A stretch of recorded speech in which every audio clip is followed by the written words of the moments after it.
Brian, welcome to the Compete Everyday podcast. Glad to be here. Thanks for having me.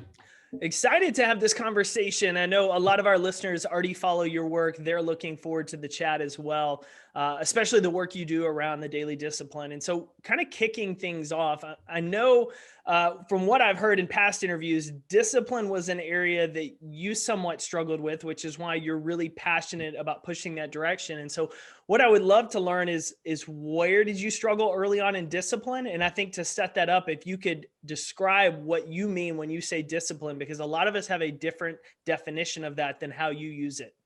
Yeah. Yeah. It's funny, right? So when I talk about my own path around discipline, I probably wouldn't self-describe that as in like I struggled with discipline in that, but here's what and I might have even said, hey, I struggle with discipline. And even if I said it that way, but what I find is fascinating is that at the simplest possible term is discipline is not remotely natural for me. Like it is entirely a learned ability. And have you ever done StrengthsFinders? Yeah. Yeah. Right. Okay. So, they have if you're not familiar with it, for those of you listening, you go through sort of this assessment. There's a book that goes with it and you do this long assessment and there's 36 attributes, right? And then you find out what your strengths are. And now the newest version of it actually lists, I don't know if you've seen this, Jake, but it lists your strengths out from 1 to all the way through like 36 or 38, whatever they have, right? No, I have. I was about to say, and I just took it like last 2 months ago when we interviewed Maureen Monty on the show. So yeah, I'll have to check that out. Yeah. So like because they just updated their reporting system and I took mine years ago and they sent me an email and said, hey, we just updated it and we took all of the historical data and here's your new report. And it was cool. Right. So I was curious. So I pulled it up. Discipline was 34 out of 36 of my strengths. Right. Now they define discipline a little bit differently than I do, but it was true. Right. So like when I think about my life, I think the way I would describe it is I was selectively disciplined. And like a lot of people, I was selectively disciplined based on what got my interest, what was fun for me, what was interesting, what lit my fire, what sparked me, whatever, right? And I think in today's terms, we might be like, I was disciplined as long as I was motivated, right? And so when I look at where my gaps were, when I was a college football player, right? Plenty of discipline in the weight room, plenty of discipline in practice, not a lot of discipline in studies, not a lot of discipline in, going to class, not a lot of discipline in my own personal development from a study habits perspective, right? Because I lacked motivation in school and in grades and all that stuff, but had plenty on a field, right? And what I recognized, sort of my breakthrough was that, and I was never somebody who was continuous. So I was never like, I had to get myself motivated. I was always a very internally self-motivated person. I was never interested in being average. I always want to be great. And the reason I didn't, try that hard in school is I didn't care about an A versus a C. There was no inherent value to me. And for me, there still isn't. Like whether I got an A or a C, there's no inherent value. Now, if I got an A and I made $500,000, but I made a C and I made $50,000, now I'm inherently driven to do different, right? Like There just wasn't any value between the grade. Unfortunately, on my path, I didn't learn because of my lack of discipline on the academic side that the skills I was building immediately translated to the value I could bring to the marketplace and earn with. And so I entered the marketplace with this awareness, knowledge, capacity, recognition of personal discipline, blah, blah, blah, all this different stuff. But I had not built and developed skills that were capable of earning, right? Does that make sense? It does. And actually that led me to a question for you in regards to that, because I know your first attempt at really the work you do now kind of bombed. As I think I've heard you say, it was like zero clients, 0 second meetings. And then what I found interesting, and I'm actually curious to hear is you went and worked with your dad, who has done a lot in this leadership in the business side, especially. A lot of people, after they go out in an attempt in something like that, would go the complete opposite field. Like, I don't even want to deal with this type of space in general. You ended up staying with it, just a different industry focus before now, obviously coming full circle again. What was that mindset shift around it? Because it didn't work out. And instead of just going a completely different path, you kind of switch gears a little bit. Yeah. So I was on a Zoom call. I was on a staff meeting this morning on Zoom with a college football program, and somebody asked about fear of failure, and how do you deal with fear of failure? And self-admittedly, I've never struggled with fear of failure, so it's something that I've had to kind of identify with. Obviously, in the sort of the lighter sense, the general sense, like, I want to win, but like I never got anxious playing games, and I never got anxious, maybe a little nervous to ask a girl on a date or something like that, right? Like the basic stuff. But I've just never really been that afraid to fail, because I've always thought, fear of failure is like being afraid of something I already don't have. So like I'm already losing. How could I possibly lose more, right? So for me, it was my first attempt into this, and you're right. I mean, I went out and I tried to coach coaches, work with teams, and if you're in business and you're in sales, this will make sense. I didn't even get a second meeting in a year. I mean, $0 in revenue, right? And the reason is because I just wasn't good enough. Coaches are kind of stubborn and hard nut to crack. They still are. And what I was doing, back in 15, 16 years ago, almost 17 now, it just wasn't quite there yet, right? So I was dealing with a lot of early adopter resistance. Yep. But for me, the driving piece was this. This is how I answered this staff today.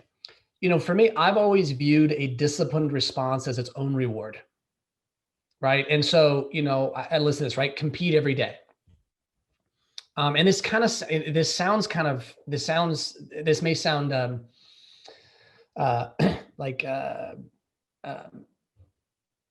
it may sound counterintuitive, or it may sound like, oh my gosh, I'm not really sure, but it's this. I believe that people who only like to win are losers. I just do. You say that before. I just do. Like if you only like to win, there's a really good chance you're a loser, because everybody likes to win. And if you can only feel good when you're winning, well, then you got to account for the overwhelming majority of your life where you're not winning. You're either working, or you're fighting for, or you're behind, or you're in the mountain of average, or you're losing. And so the only time you can have fun and the only time you can enjoy yourself. So I've always identified myself internally as a competitor. I love to compete. If you were to tell me beforehand whether I was going to win or lose in the end, and you still let me go out there, I would go out even if you told me I was going to lose anyway, because I enjoy the process of competing.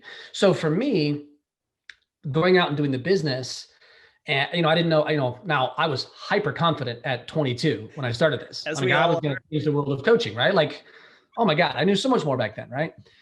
And so when I failed over the course of that year, the question for me was not, oh my gosh, should I leave this industry? The question was more, how do I learn how to get good? How do I go get reps? Because my big piece was I wasn't getting my chance to compete. I wasn't even getting in the game, so to speak, because I kept, not getting business. And so for me, the transition was I went out and I worked with a credit union. So I was trying to get sports teams. I went and I worked with a credit union. I mean, at 22, I didn't even know what a credit union did. Okay. And I mean that, like, I didn't know what a credit union was. And I just did a 2-hour session on personal development, right? Because I knew about personal development, but not necessarily a credit union. I saw 200 people in the room, and I did a 2-hour session on E plus R equals O, and managing your emotions and relationships and trust and confidence. And it was, I tell people, it was like, remember when Will Ferrell in Old School did that speech and he kind of like blacked out and then like said brilliant stuff. Yeah. And then like came back and he had no idea what he said. It felt like that to me. I got done with that session. I can remember it like yesterday. Like I can picture the room right now. I can see, like, I got done with that session and I said to myself, they wouldn't have to pay me a dime to do this. I would do this for free every day of my life. And from that point forward, and I already knew that the topic and the avenue and all of that was interesting. But from that point forward, I disconnected myself from, how successful I could be in this field and who I worked with to this is just what I want to spend my time doing. This is what I want to do. If I can find ways to get paid for it and paid for it well and do it at a really high level, I'm going to go pursue that. But I'll do this for free. And that was for me, particularly on the launching side, and I tell people this and they kind of laugh. Like the first year when I worked with my dad, I really had two rules. I was like, I'm never working with my dad and I'm never working in business. Right. And I worked with my dad for 15 years, but he put two good rules in place. He said, number one, you don't make any money until you make me money. So he's like, I'm not paying you until you deliver value to our business and revenue. Right. And so I was like commission based on a draw. And then number two is if it's ever between you or the client, if the client ever is like, hey, we just can't have BK here because he's not good enough, he can't cut it. He goes, I will always pick the client, just so you know. And so my first year, I made $24,000. My second year, I made 29. And my third year, I killed it and made 36. And so, the first 3 years of my career, I made 24, 29, and $36,000. And at the time, I was happy. Like I was fired. Now I didn't look at 24 and be like, that's ideal. Right. Yeah. But what happened was in my mind, I'm like, I'd be doing this for free, but I'm still collecting a paycheck. I'd be doing this for free and I'm growing and I'm, and so, here we are in 3 years in and I'm making $36,000. I was never chasing some, production. I was chasing, am I doing what I really want to be doing? Do I love, when I walk away from this at the end of the day, do I look and be like, I loved what I did? And, I think this is, and I'm on record for this. I think that's one of the biggest overlooked elements of what goes on. Everybody talks about the why these days. Like everybody talks about the why and it's a topic, right? And so everybody talking, look, there's nothing wrong with the why. I'm all about that. Don't get me wrong. But there is nothing that fades faster in your job than the why. Nothing goes away faster. If you are a teacher, you get into teaching because you love kids. And all it takes is 1 week of teaching kids for that to go away. Yep. If you're in medicine, I got one of my best friends is having his first kid today. We were just texting about nurses and how nurses are these angels, right? If you're in medicine, you get in because you want to serve patients and you love the human body, whatever that is. But it's, it's also about caring for people. And it's like, once you get into hospital administration, details, insurance repayments, government regulation, your HCAP scores, the why disappears. Yep. There is what you do and there is who you do it with. And the paycheck disappears as well, by the way. Like there's certain things it's like teachers don't do it because they get paid well. Yeah. Right. That's true. But go to the inverse. You got these college coaches. I think Urban just signed for $12 million with Jacksonville. And, you got these coaches who are getting paid this insane amount of money and they're delivering value, right? There's a capitalistic law at work there. But, does that mean that they can enjoy the job more because they get paid $8 million? Does that mean that they're like, well, I get paid $6 million and $10 million. So everything's all good. No, like it increases. So you pay somebody 60 grand or 20 grand and you pay somebody 10 million, it doesn't change their enjoyment of what they're doing every day. So for me, it was, do I love what I do? And for me, the calculation was always, I would, and still to this day, like I would do it no matter what. And that's why, like with my email, I've sent out an email every day for 3 consecutive years and it is completely free. You don't have to pay a dime for it. And I put a ton of time into it, right? And I sent it out for free because I love to do that work. And then I think it, adds value to people. So I'm curious along those lines, because something you said kind of spurred a thought is, especially you deal a ton with athletes, you work with teams, you coach coaches. A lot of times athletes specifically struggle with the transition to life after sports of that identity that I'm no longer the starting quarterback, or I go from high school where I'm this to college and something different. And that identity piece of what they do becomes so ingrained in it that if it's ever taken away, they're lost. Mentally, they're lost. Emotionally. You talk about the importance of loving what you do. How do you make sure that your identity doesn't get completely wrapped up if that were to change? Yeah. So because I don't think what I do is tied to the work or job or task, right? So again, and I actively in my mind for my whole life, since I've been able to really think in about this kind of stuff, I guess I've got I refer to it as aggressive humility, right? And so for me, like no one's ever looked at me and seen how I express myself and all of that and been like, boy, that guy just exudes humility, right? Because we think of humility as meekness and I'm expressive and emotional and I'm innately confident, which again has had plenty of negative ramifications in my life because my confidence exists innately, even when I don't have competence to match it. And particularly when when I was younger, I was really confident when I was not competent. And that's a bad look and it creates a bad experience for some people, right? And I paid the price for that. But when I think about aggressive humility, as I look at this, I look at my life and whatever success and good things going on and rolling in my life, I'm always looking and saying, would I be and feel this way if I was a different person in a different situation, or if this situation were taken from me? And so I'm always actively saying to myself, okay, I was just had like a visceral one last week about this exact topic of what if I didn't do this work? What if I just didn't do this at all? What if I actually had to go get like a real job, right? What if I went and worked for a bank or whoever? Like number one, like would I stop doing this? Like, no, I'd still write the email. If I didn't have an avenue to get paid for it, would I still do it? I sure would, because I like it. I think it contributes value. That's one of the things I want to do for the world is give. And then I'm like, okay, and I've cultivated for a long time. If I go broke and I have to go become a Subway sandwich artist, what kind of energy would I bring to that job?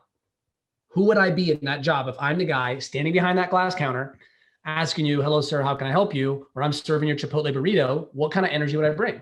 And the answer for me is always, I would bring the energy of who I am to that work. That would be it. Like my whole job is to make your day better in two ways: through a great experience and great food.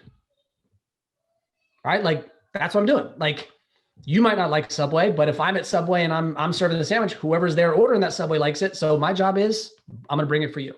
And so for me, it's less about the environment that I'm actually doing the work in. Now, obviously I'm an advocate of like, put yourself in whatever situation you can get into to do the ideal things that you want to be doing.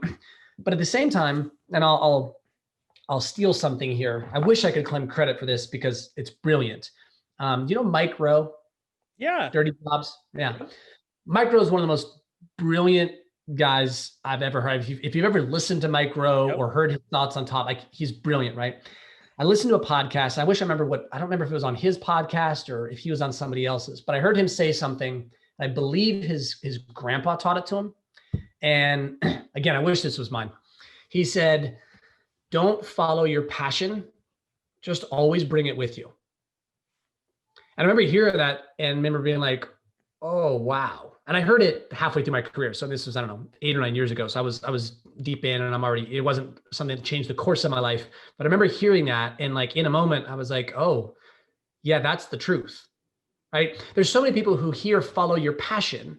And then they're like baseball, pools, carpentry. Well, again, whatever their passion is, right? I gotta do a job in baseball.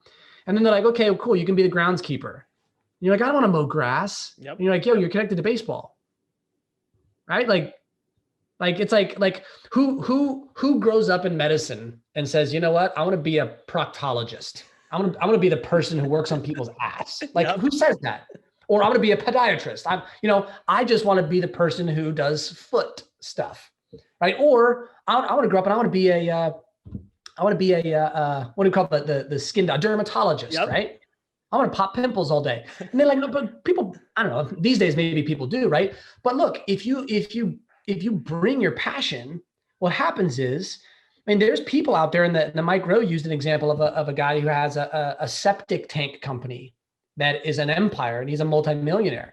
And he started out as an employee of driving a septic tank. And he's like, at no point was I passionate, right, about going out and picking up and emptying septic tanks. Never.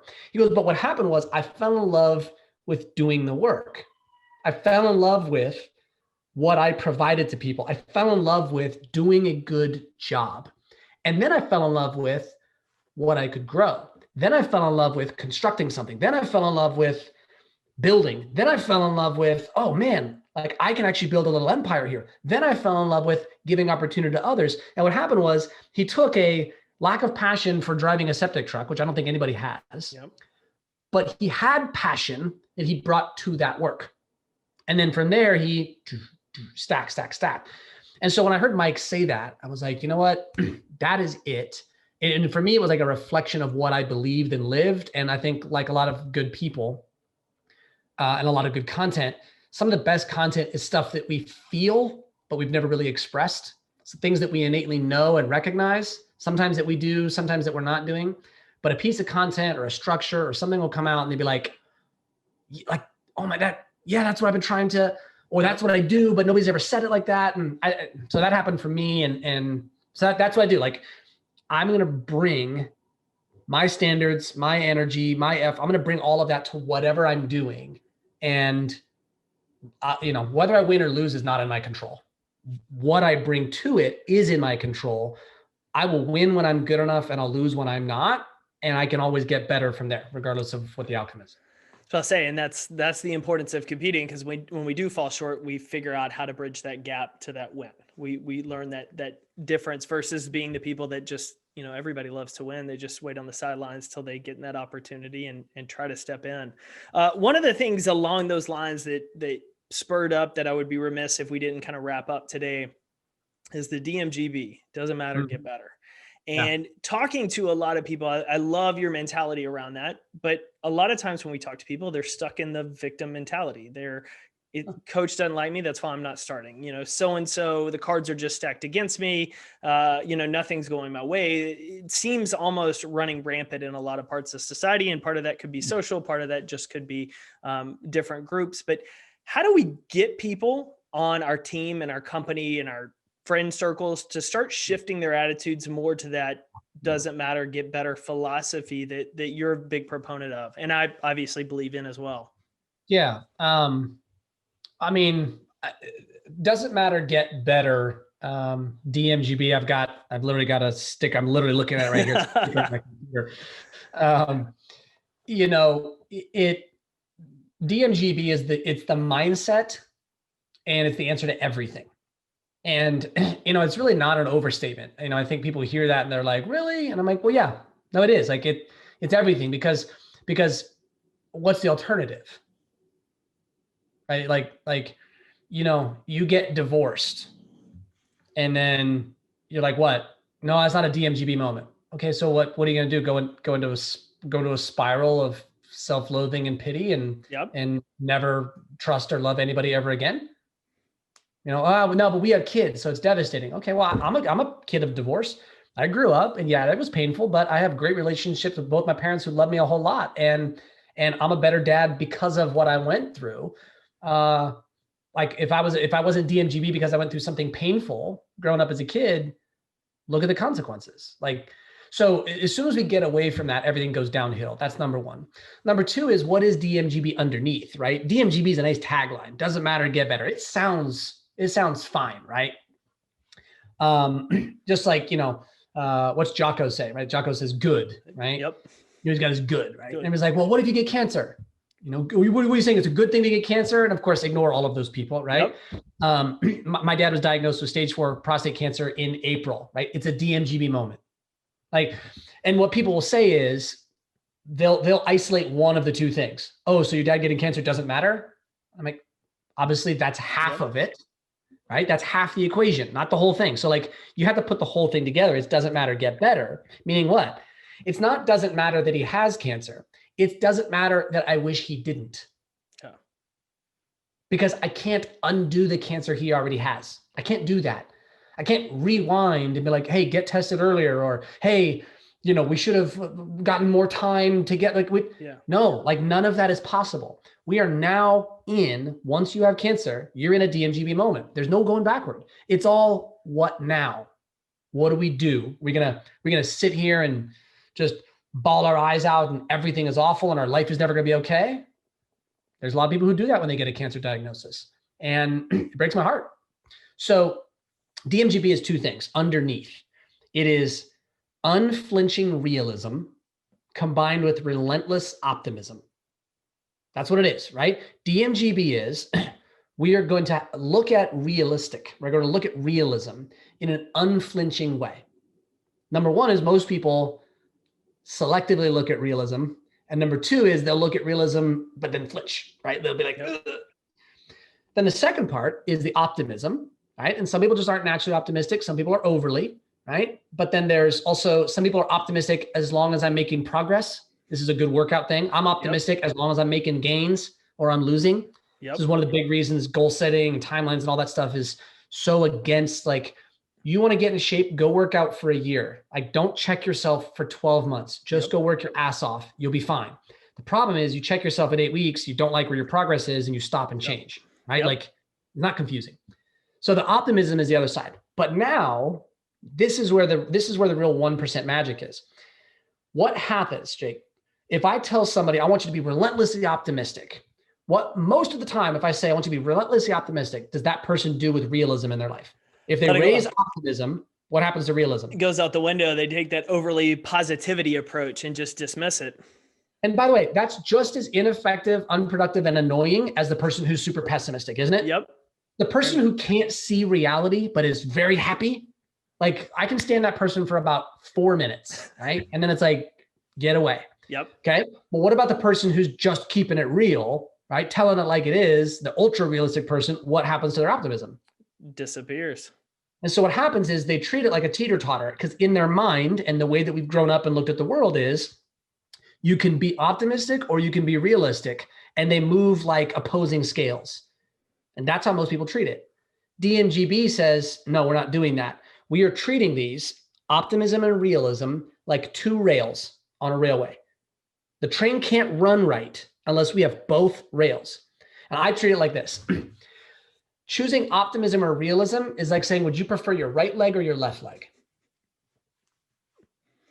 Yeah, right? You don't want to pick that.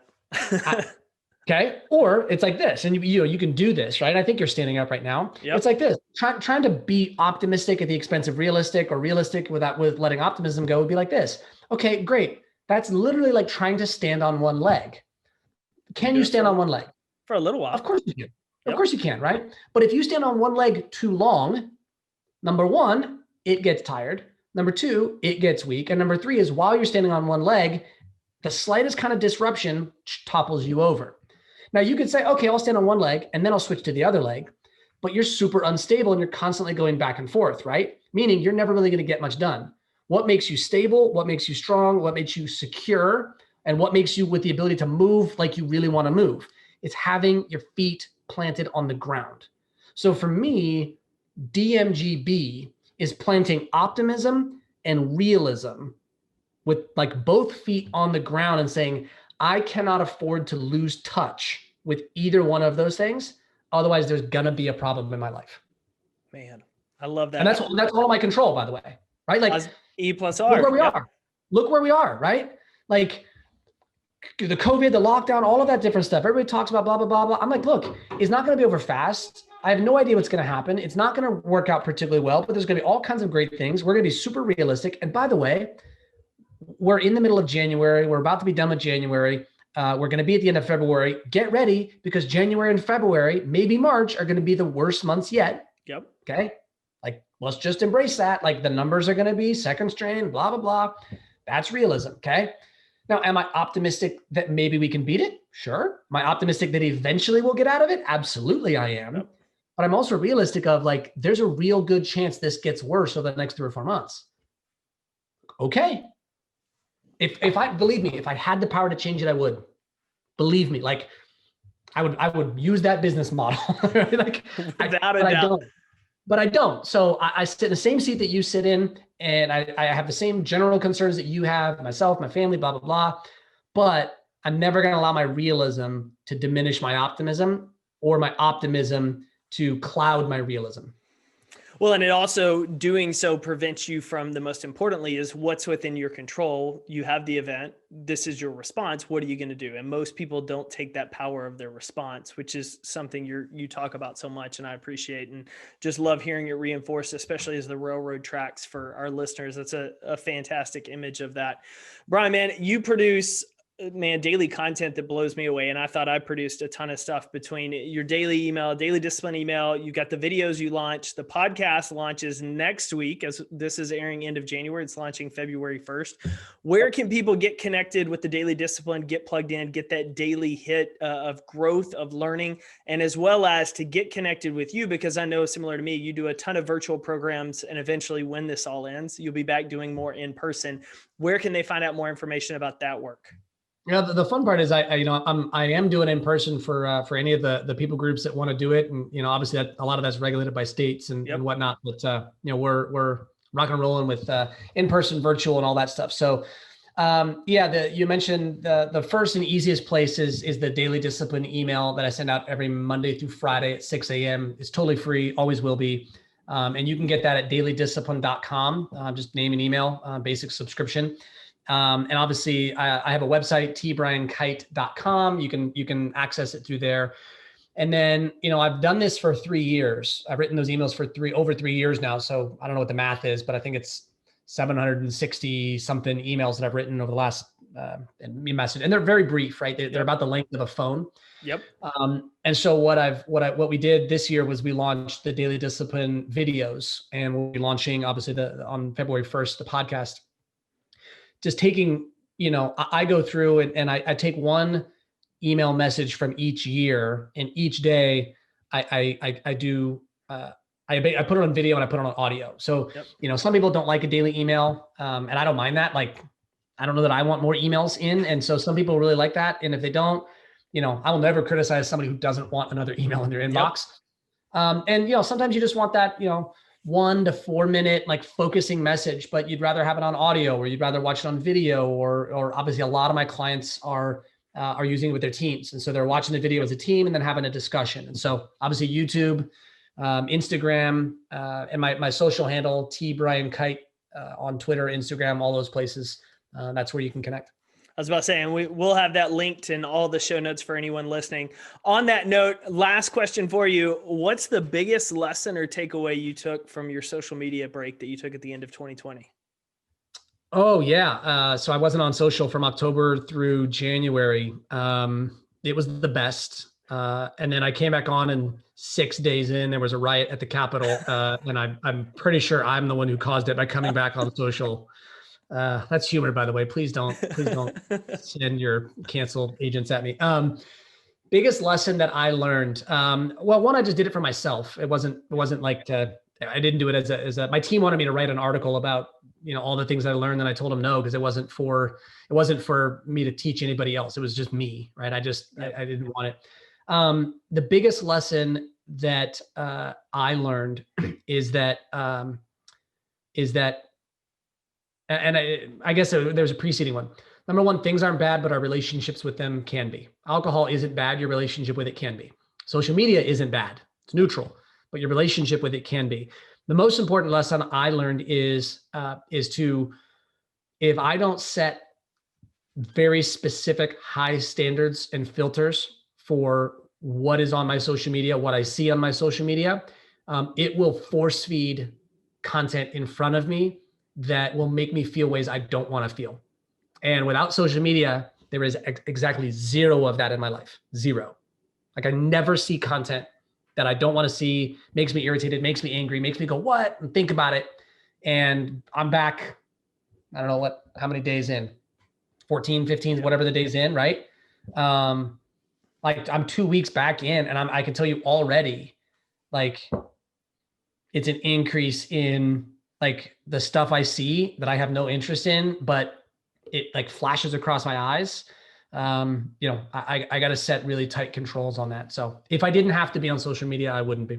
I love that, because I have the similar opinion. Actually, it's funny, as you teed it up, this airs on January 27th. The episode that aired on the 25th is all around just 4 ways to more intentionally use social, because my own personal experience going through the same thing, like seeing things, stress levels, just like, why am I thinking this? Like going through and being like, I need to clean stuff off. I need to make intentional lists. I need to get out of the feed.